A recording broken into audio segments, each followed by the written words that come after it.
Witajcie gorąco moi drodzy. Dziś mam dla Was temat, który wywoła uśmiech na twarzach niejednego kierowcy ciężarówki, czyli PTO. Gotowi na jazdę w blogu Trax Concept? No to zaczynamy. Na dobry początek objaśnienie, co to jest to PTO. Z angielskiego Power Take-Off, czyli przystawka odbioru mocy. Jest to urządzenie, które może być doposażeniem w ciągnikach siodłowych lub podwoziach. Jego główną funkcją jest wykorzystanie mocy silnika i przeniesienie tej mocy do napędzania różnych urządzeń zewnętrznych, takich jak np. pompa, kompresor lub inne wynalazki. Zanim jednak rzucimy się w wir tego tematu, zacznijmy od podstaw, czyli od suchara branżowego. Dlaczego przystawka odbioru mocy zdradziła sterownik wywrotu z pompą zębatą? Bo stwierdziła, że potrzebuje kogoś, kto będzie ją naprawdę kręcił, a nie tylko dmuchał. Skoro wiemy już, co to jest PTO, to należałoby wspomnieć, jakie rodzaje mogą występować. Otóż, w zależności od zastosowania, przystawka odbioru mocy może być montowana na skrzyni biegów.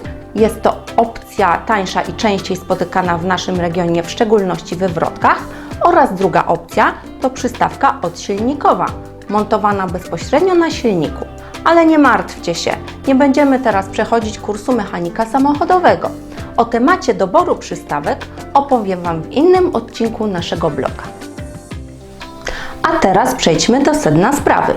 Do czego może doprowadzić jazda na włączonej przystawce odbioru mocy montowanej na skrzyni biegów? Cóż, to może być prawdziwa lawina niepotrzebnych wydatków. PTO odsilnikowa to inna bajka, ale o tym kiedy indziej. Jeśli jesteście fanami napraw, to jazda na włączonej PTO zamontowanej na skrzyni biegów jest dla Was. I tu pragnę uświadomić wszystkich zapominalskich, że brak wyłączenia PTO, czyli pozostawienie PTO zasprzęglonej ze skrzynią biegów, może słono kosztować. Pokrótce przedstawię leksykon najczęściej spotykanych uszkodzeń. Jazda z włączoną przystawką może doprowadzić do zatarcia pompy, co z pewnością spowoduje, że Twój truck będzie musiał odwiedzić warsztat celem kosztownej wymiany uszkodzonej pompy. A skoro już zaczęliśmy mówić o uszkodzeniach, to nie zapomnijmy o przegrzaniu oleju w układzie. Wskutek jazdy na włączonej PTO praca ciągła pompy na wysokich obrotach z dużym prawdopodobieństwem spowoduje drastyczny wzrost temperatury oleju. Tak, można nawet usmażyć sobie frytki, ale również komponenty układu hydraulicznego, w szczególności uszczelnienia i tym samym uszkodzić lub obniżyć sprawność oraz trwałość układu.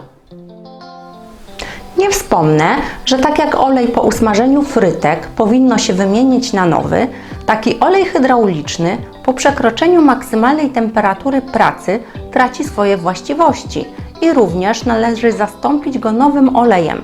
W wywrotce to koszt około 150 litrów. W najgorszych scenariuszach, jeżdżąc na włączonej PTO, należy się liczyć z uszkodzeniem skrzyni biegów, czego już nie będziemy w stanie naprawić w każdym warsztacie i kosztować to może nawet fortunę. Ale spokojnie, nie jestem tu po to, żeby Was straszyć. Jazda ciężarówką wyposażoną w PTO może być bezpieczna, o ile zadbamy o kilka rzeczy.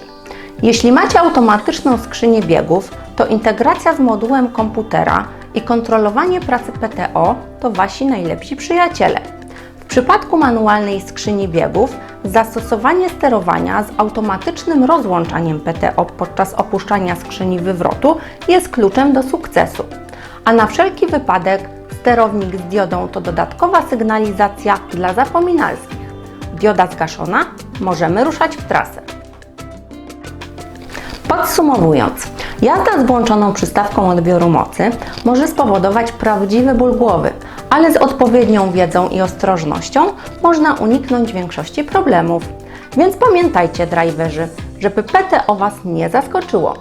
To już koniec tego odcinka. Mam nadzieję, że nie tylko się uśmialiście, ale i nauczyliście czegoś nowego.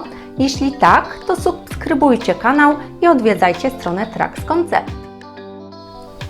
A teraz wracajcie na szosę i pamiętajcie, żeby nie doprowadzać swojego PTO do ekstremalnych sytuacji. I na koniec drugi suchar branżowy. Dlaczego przystawka odbioru mocy zaczęła chodzić do dentysty? Żeby nie zarazić pompy zębatej próchnicą. Do zobaczenia na kolejnym odcinku mojego bloga Stay with me. Asia Pieprzyca z Trax Concept.